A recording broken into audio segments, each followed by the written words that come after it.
This is the Greg Bedard Patriots Podcast with Nick Caddles. You are listening to the Greg Bedard Patriots Podcast with Nick Caddles, part of the CLNS Media Network. This episode is brought to you by Prize Picks, the largest daily fantasy sports platform in North America. Download the Prize Picks app today. Use code CLNS and get $50 instantly when you play $5.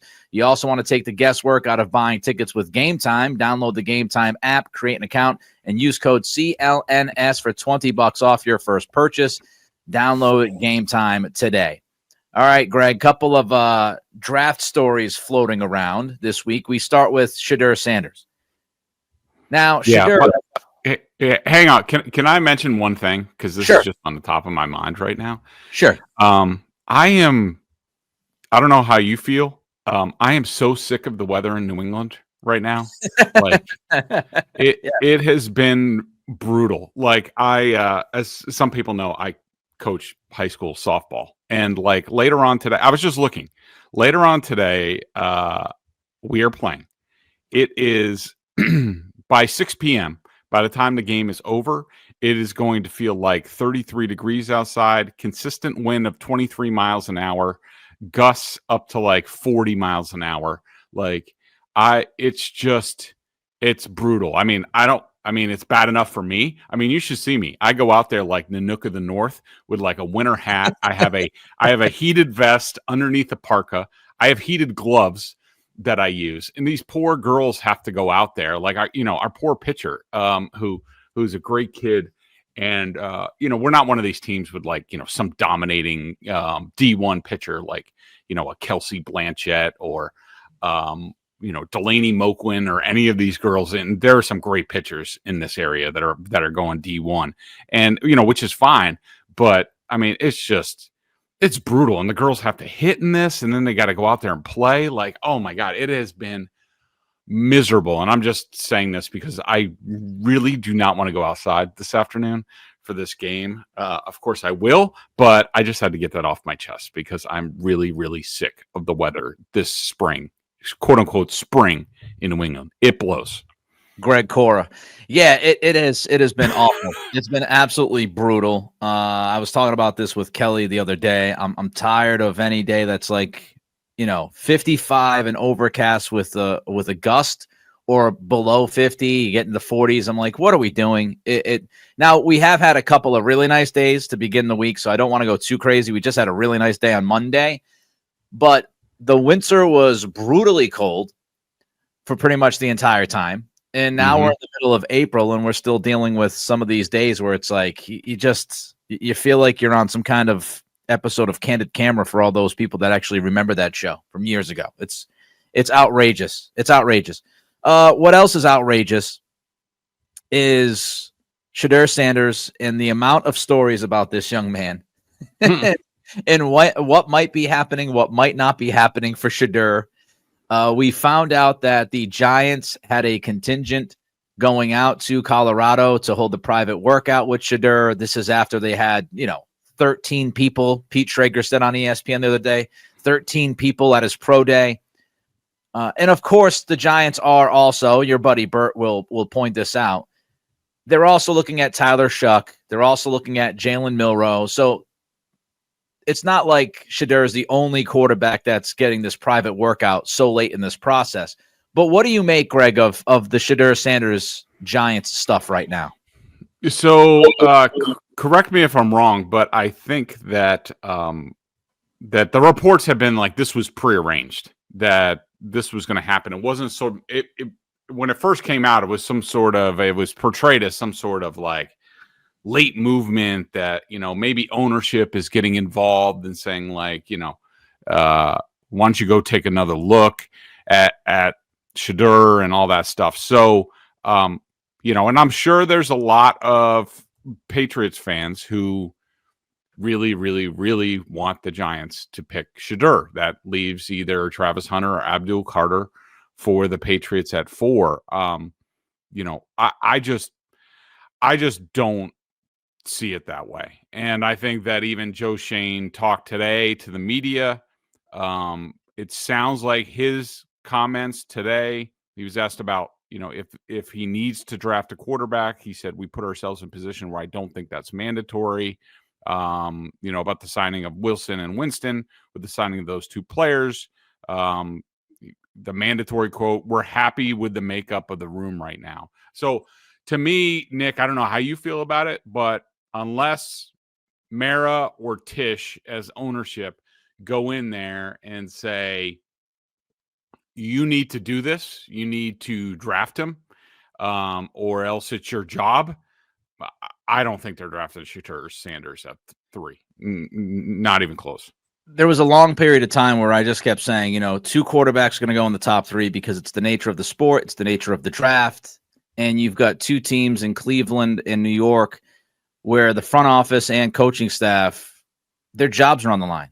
And usually that means that a team is going to go grab that quarterback. And most of the time that means that team is going to reach for that quarterback. But it does feel like over the past couple of weeks, Hunter and Carter are likely going to be gone in the top 3. But I'm still leaving the door open. I'm not totally closing the door of the idea of Sanders getting drafted in the top 3 because of what I just mentioned. Like I could totally see it play out. I really could. So we'll see. We'll see what happens. There's been so much thrown out there about Sanders. He's become pretty polarizing during this draft process. I don't know if he wanted it that way, if his dad wanted it that way, but here we are. We're about a week away from the draft, and I'm not totally sold that Sanders even knows where he's going to go. So we'll see how it unfolds. But speaking of Abdul Carter, the Patriots and Carter, this is interesting, Greg, because I don't know if you're getting the same things from the people that you speak with, and I know that you said this like a week or 2 ago, maybe even longer than that, about Carter, and there are some questions about his makeup and all of that.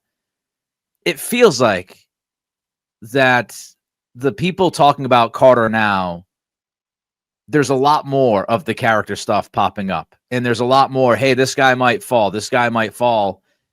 Do you believe it, A? And B, what could that mean for the Patriots? Yeah, Nick, I do believe it. The problem with that is, and we heard, Vrabel on basically this very topic earlier, is that his film is so good.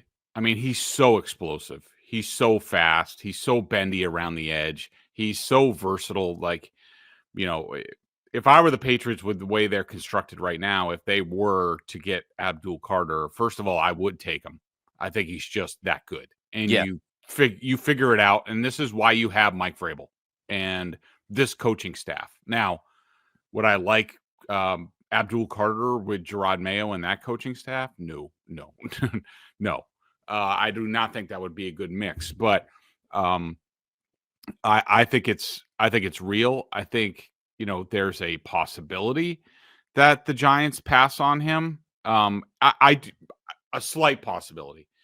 I don't subscribe. There's a lot of people out there who are like, well, they traded for Brian Burns, gave him the big contract. They have Kayvon Thibodeau, like all that stuff. First of all, Thibodeau's not even that good. I mean, he's a good prospect, but he also, like, they have to decide on his 5th-year option coming up. I don't even know whether they're going to pick it up.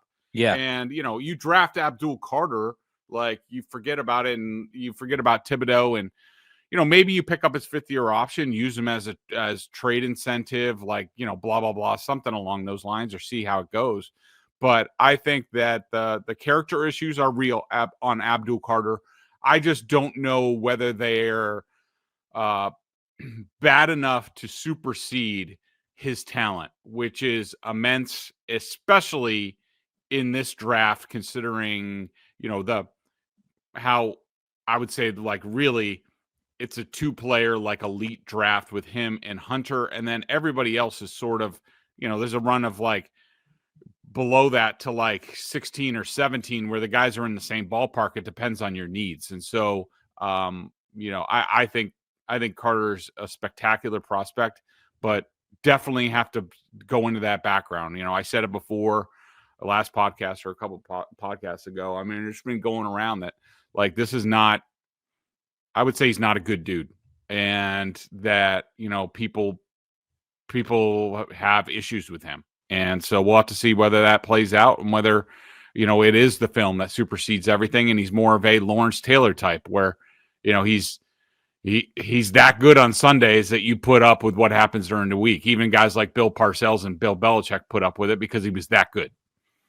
Yeah. And we'll talk about some of the stuff later on, but you're weighing so many different factors before you draft the young man. And part of it obviously is character.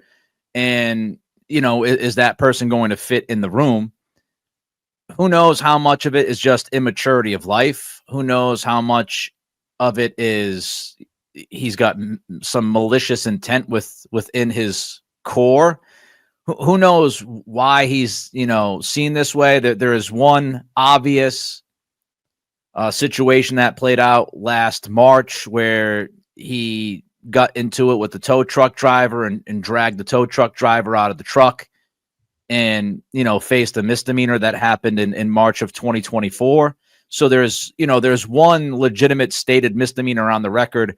There might be more, but that's the story that a lot of people look at.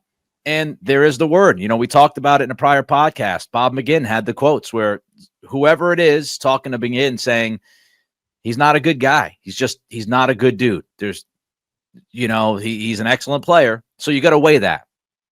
And Vrabel, talked about Carter's tape, and we'll talk about that a little bit later and get into some more specifics about Carter on the field. But you got to weigh the pros and cons with everybody. So we'll see.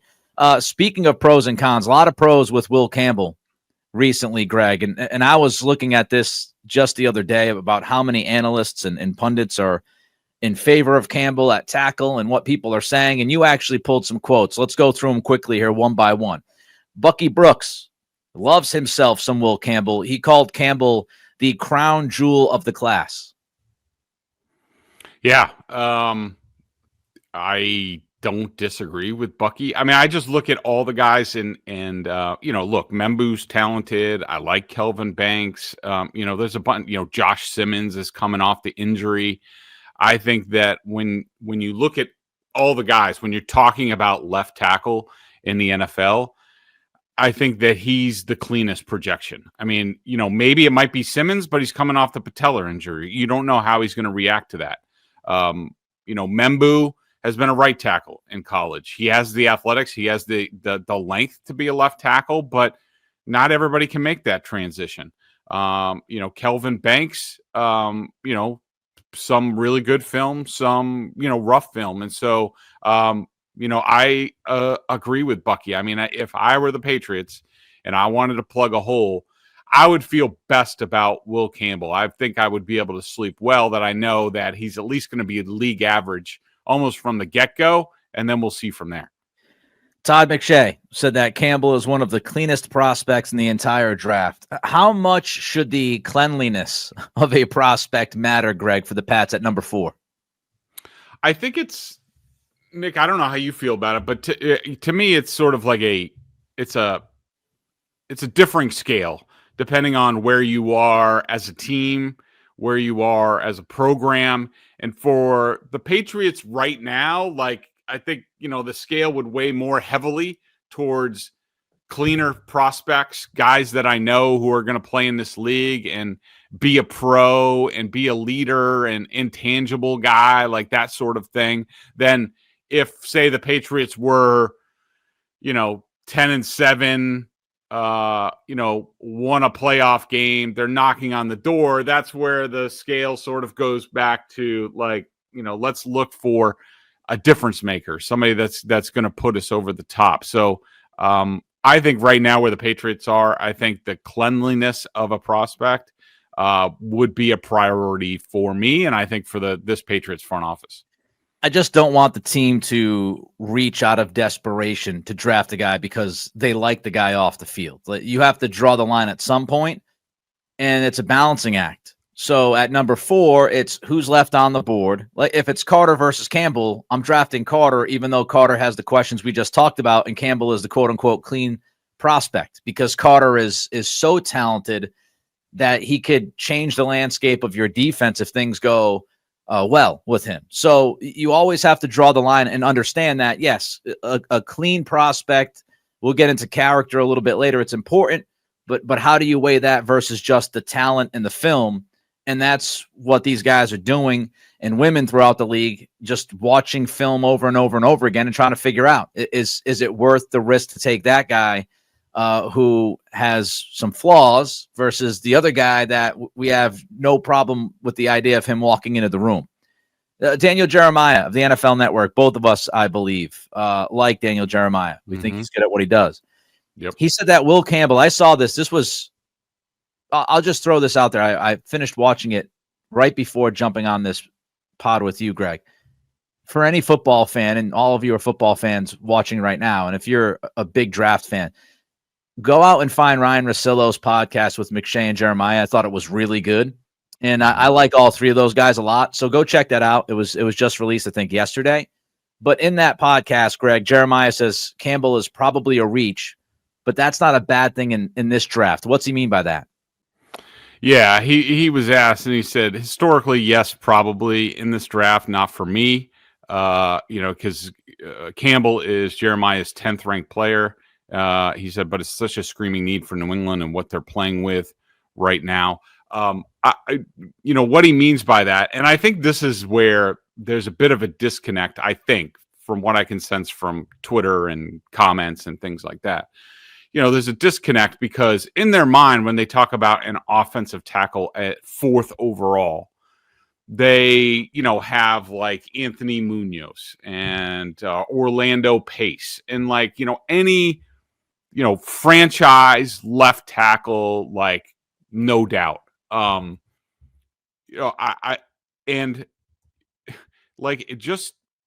Every draft is different. And just because a guy might not be historically, the prototype in a franchise left tackle, you just got to look at the context of that year's draft. And like we said, I mean, pretty much everybody agrees. I mean, unless you need a quarterback in Cam Ward, there's really two sort of, quote unquote, like lottery picks in this draft. And that's Hunter and Abdul Carter. And so what are you going to do? You're going to stomp your feet and not draft somebody that is, next on the board or your highest left tackle just because historically he's not worth the 4th overall pick? I mean, you have to grade it on a curve and, deal with it. I mean, look at, for example, look at Lane Johnson of the Eagles. He was the 4th overall pick in 2013. He has been a career right tackle. And, you could use this with Membu. You could use this with Will Campbell if he has to, kick inside and be an all-pro guard. I mean, if it is drafting a right tackle, with the Eagles fans in 2013 said, well, no, we're not drafting a right tackle at 4th overall. I think Eagles fans think that worked out pretty well. And I said, so you basically have to use it within the context of that year's draft. And I think it's quite obvious to everyone that there isn't a very elite class in this draft. And then it's sort of pick your flavor after that. And I think Campbell's in that category for sure. You can't create a player. This isn't Madden. You can't go out there and say, okay, boy, there's all these guys with questions at 4. Let's go out and create somebody who doesn't have any questions. You can't do that. You've got to take the draft for what it's worth, and you've got to deal with what you've got in front of you. It's kind of like the opposite of last year, Greg, for context. Like when we talked about the drafts last year, and I've always said drafts are like snowflakes. They're all different.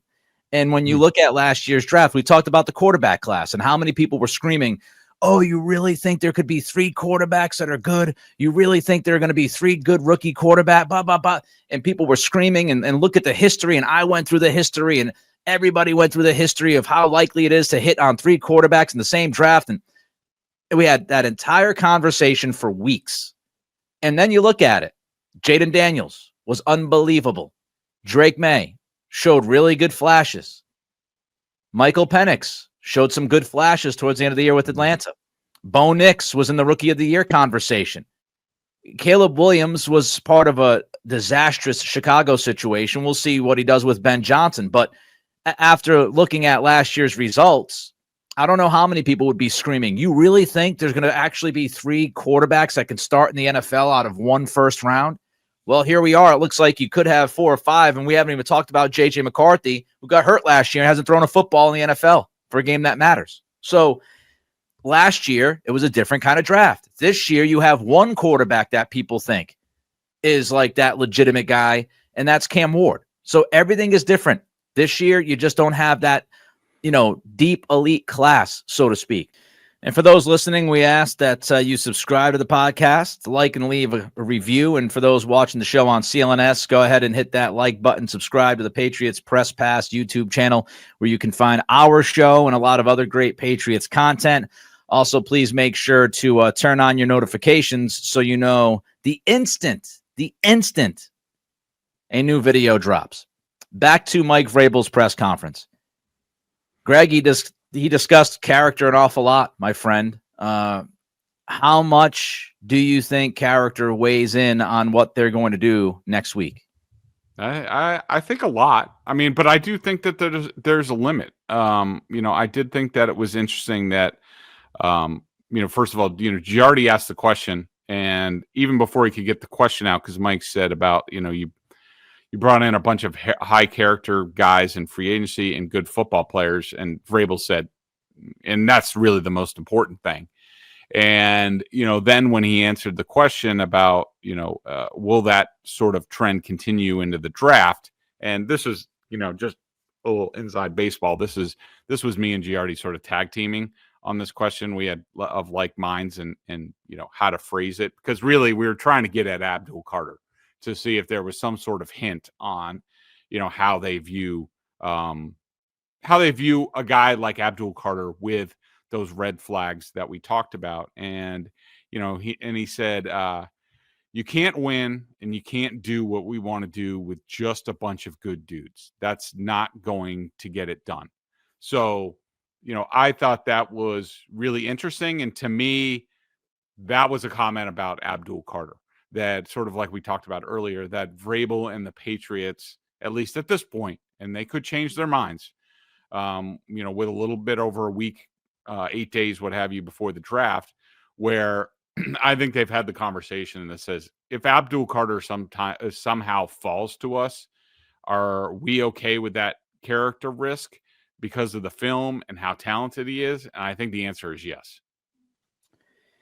I thought one of the things that Vrabel said that was really, really good was when he was asked about the lessons he learned from Tennessee and the first round picks that they swung and missed on. Not necessarily the injury stuff. He hit the injury stuff multiple times. It's rather obvious that durability is very high on the list for Mike Vrabel when it comes to trying to draft the future of this organization. And it could be a tough comment about Josh Simmons in terms of him coming back from that injury. Absolutely. But this is something I don't think many of us think about consistently, Greg, that Vrabel brought up that I thought was just tremendous. He was talking about the impact that player makes and demands on a first-round pick. And he talked about, just like the quarterback, everybody's going to be talking about the first-round pick from when we pick them for as long as they're here. And he finished that by saying, I think you have to have the attitude and demeanor to handle that. And I thought that was a really good and telling comment. And we don't always look at it from that perspective of this young man's going to get drafted as a top 5 pick in the NFL draft. And there is going to be inherent pressure that guy comes in and he makes an instant impact. So maybe that means if you're stacking up Armand Membu versus Will Campbell and you say they're pretty similar, Membu might have a higher ceiling than Campbell. Campbell's got the higher floor, but you know what? Membu's young. He's raw. There have been some questions at times about how he handles certain things.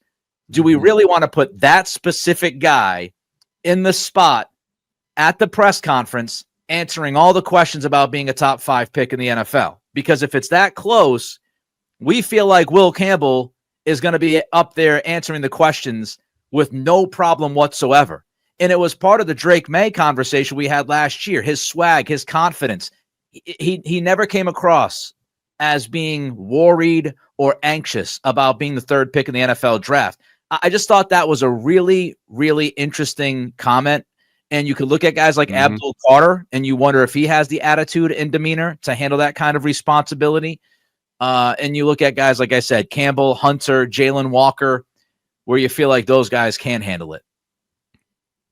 Yeah, I mean, I completely agree. That was a good job by you picking out that comment. And, that in my mind, if I'm the decision maker, and I know there are fans out there because I hear from them on Twitter, and,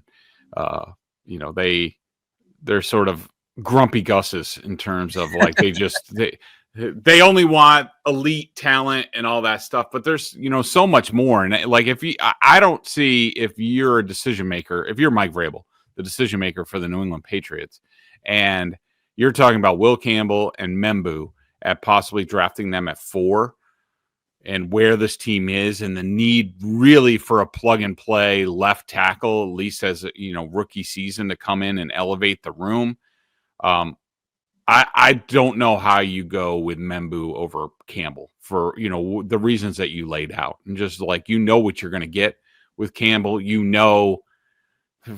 not going to crap his pants because he's the 4th overall pick. And if he gives up 3 sacks in a game, like, he's not going to turtle. He's not going to be like, well, I want to move back to right tackle because that's where I've been. Or, maybe I'm more of a guard. Like, this dude is going to handle it. And I think that's a great thing for this team if that's what they ultimately decide to do.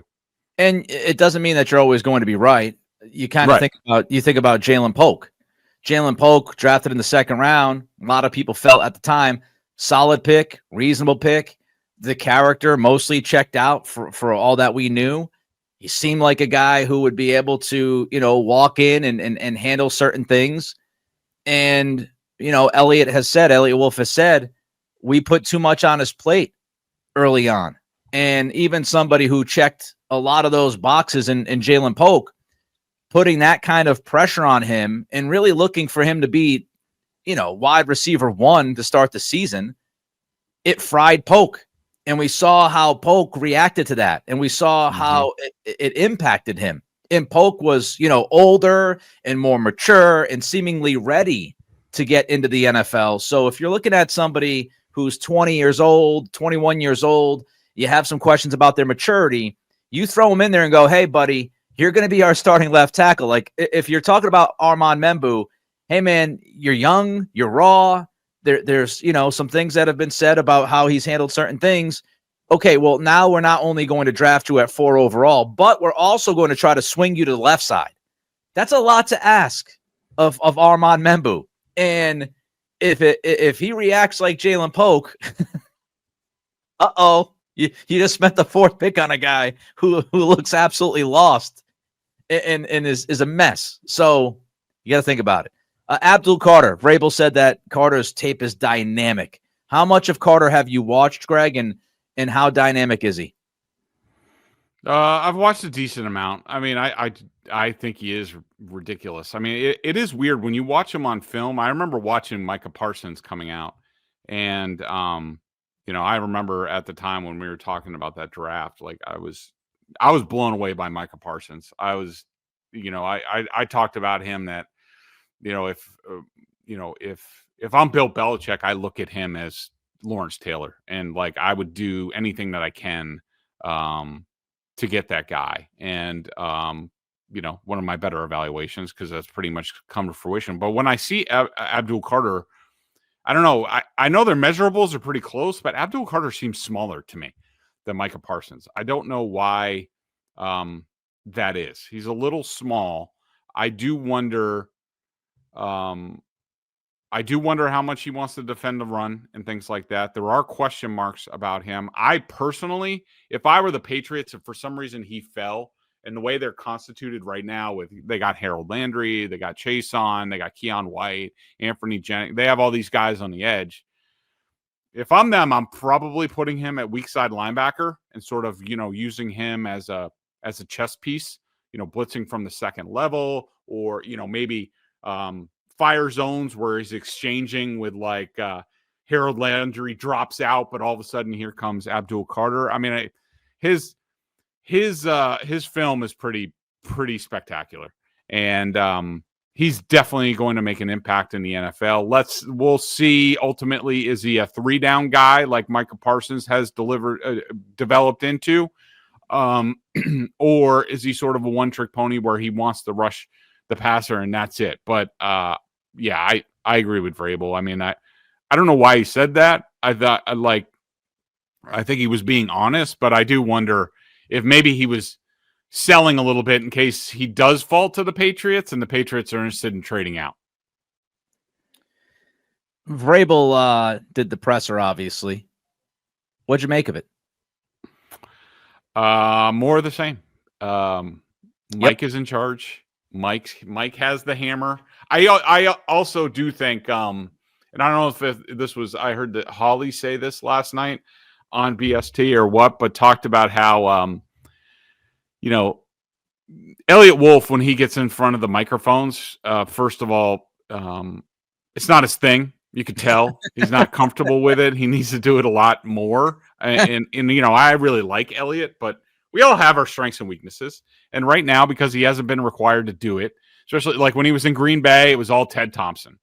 When he was in Cleveland, it was John Dorsey. And then when he got here, it was Bill. So, he's one of these guys where, as opposed, you look at, John Schneider and Elliot Wolf and Alonzo Highsmith and Reggie McKenzie, all these guys were all together in Green Bay. And you just see John Schneider is just one of these guys who's comfortable. And, Elliot is not. And also, Elliot is very honest and sometimes says not the ideal thing.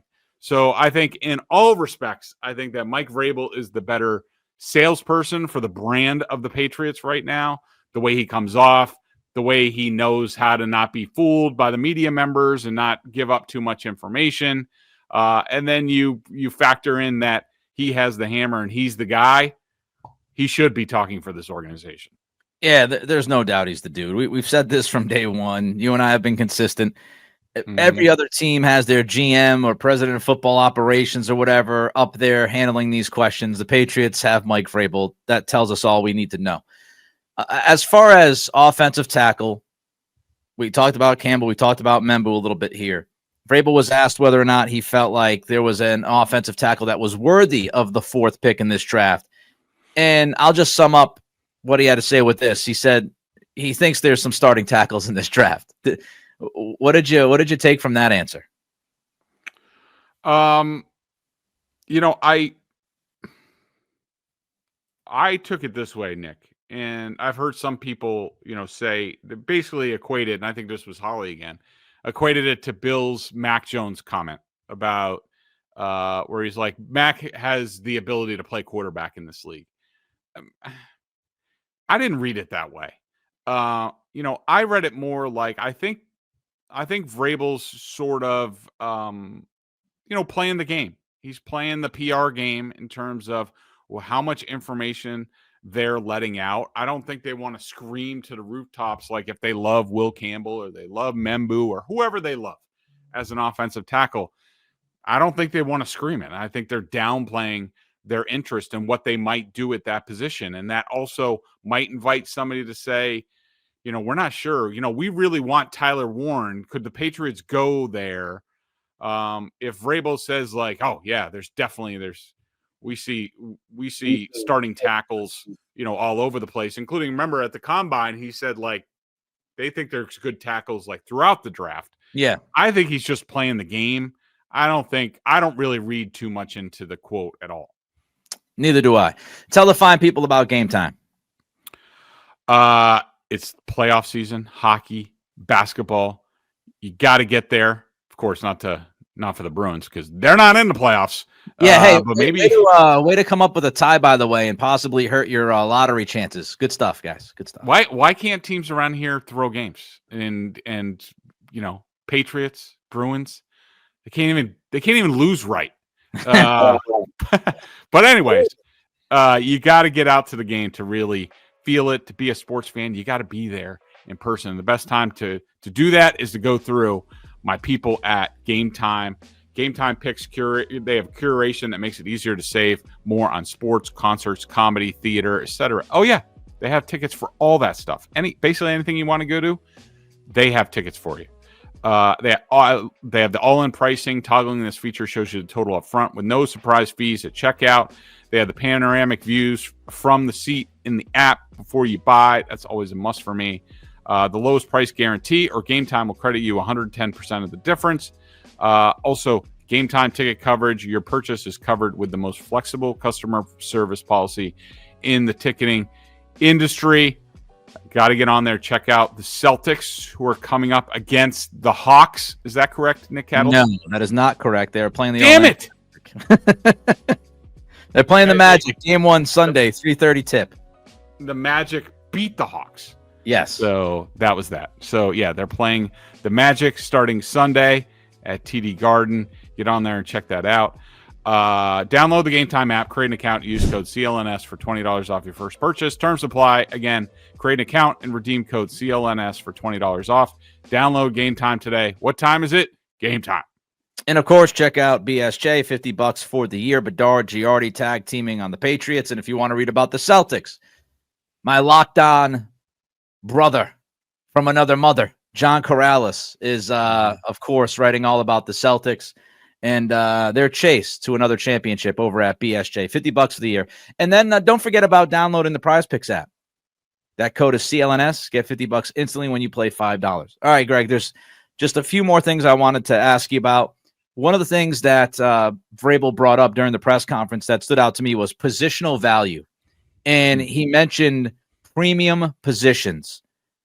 We're talking quarterback. We're talking left tackle. We're talking outside corner. We're talking defensive end, edge, pass rusher. We're talking about wide receiver 1, right? Those are the premium positions. So how much do you think the Patriots will put weight on premium position when they're looking at the 4th pick? A lot. And I think they also might do it in, possibly looking up to trade back into the first round, say, for a wide receiver. I mean, I think the Patriots have done a good job. It's still a process, but I think that they've done a good job. I don't know how you feel about it, of sort of, checking off those positions, adding, talent at premium positions, whether it's Carlton Davis or Harold Landry. They already have Christian Gonzalez. Really, to me, Nick, the last two that they had to check off to be like, all right, well, we have a chance is left tackle and wide receiver 1. And, could both of those happen in this draft? They could. I mean, they would have to knock it out of the park.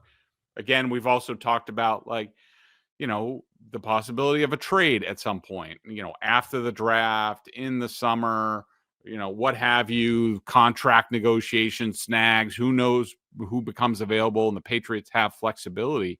So I think they're making progress, and that's why I do think, Nick, that left tackle is a premium position that, to me, that factors into the 4th pick, at least, if not what they do trading up in the first round or sticking at 38, what have you. I think it absolutely factors in. And that's why I'm sticking with Will Campbell as the 4th pick as of right now.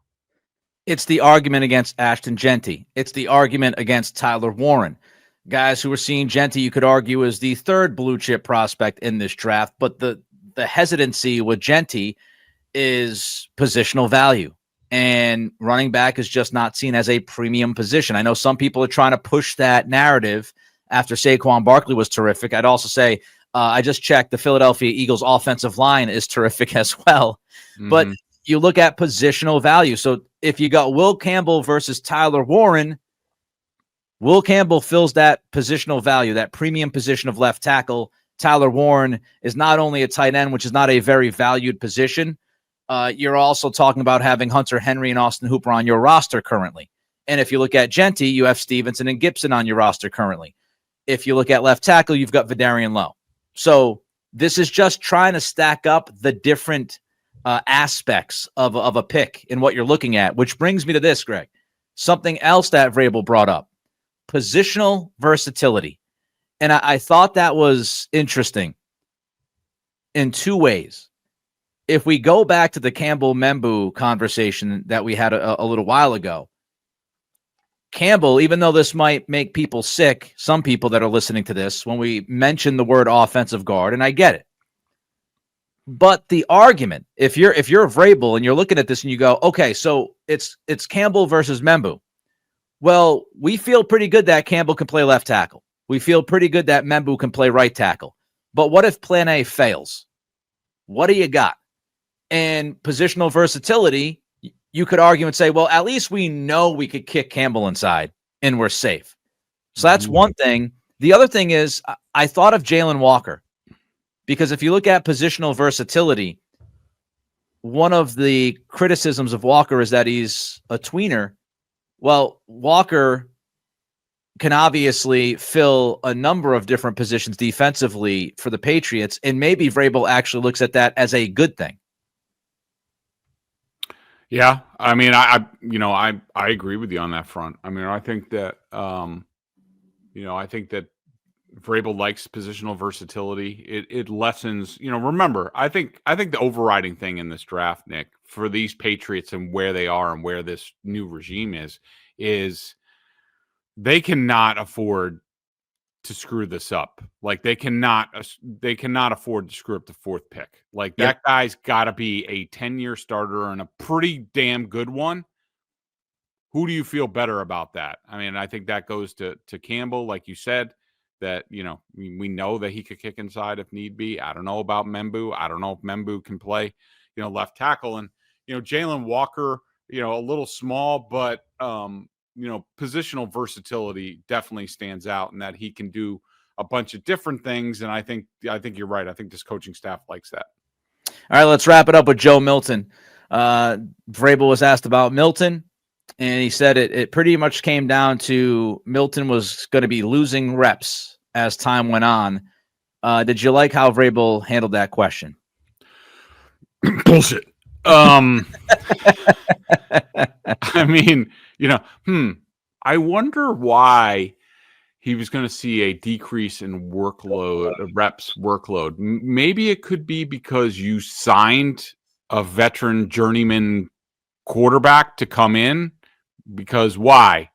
Because you didn't like Joe Milton. You didn't like his attitude. You didn't like the cut of his jib. You didn't think he was going to be good in the room. So, don't tell me it's because he was going to get less reps. You made that decision because you didn't want to be in the Joe Milton business. And that was pretty clear to me. I think it's clear to everybody. But yeah, I thought the answer was, a typical Vrabel BS stream, and that's fine. He's got to do what he's got to do, but it just wasn't truthful. Yeah, he's not going to come out and say, we got rid of him because he thinks he's better than Drake May, and we're not having that. He's not going to say that. All right, he's Greg. I'm Nick. Back later in the week, in like a day or two, to cover more Patriots. I might not be on the next episode. I might be replaced by somebody who is better looking and more well-known. Greg's upgrading, possibly, for the second episode this week. But everybody, until then, be well, and we'll talk soon.